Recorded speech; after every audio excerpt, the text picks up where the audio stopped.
दिवसांपासून मराठी भाषा, मराठी माणसांना होणारी परप्रांतीयांकडून मारहाण हा मुद्दा चांगलाच गाजतोय।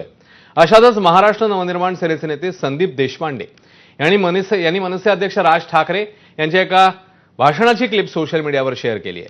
संदीप देशपांडेंनी शेअर केलेल्या व्हिडिओ क्लिपमध्ये 2017 मधले राज ठाकरे यांचं भाषण आहे। देशपांडे यांनी व्हिडिओ क्लिप शेअर करताना मराठी माणसासाठी पायाही चाटू, वेळ पडल्यास मराठी माणसासाठी पायाही छाटू आणि मराठी माणसाच्या नावावर स्वार्थ साधायचा प्रयत्न केला तर अद्दलही घडवू, राजसाहेब ठाकरे यांचं फेब्रुवारी 2017च्या भाषणातला अंश असं कॅप्शन दिलंय। राज ठाकरे हा स्वतःसाठी किंवा पक्षासाठी नाही, मराठी माणसासाठी म्हणून कोणाच्याही पाय चाटेल।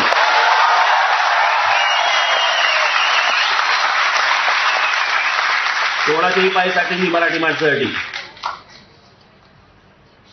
पण मुंबई महाराष्ट्रापासून स्वतंत्र करण्याचा जर डाव घेतला तुम्ही हातामध्ये तर मी पायही छाटेल।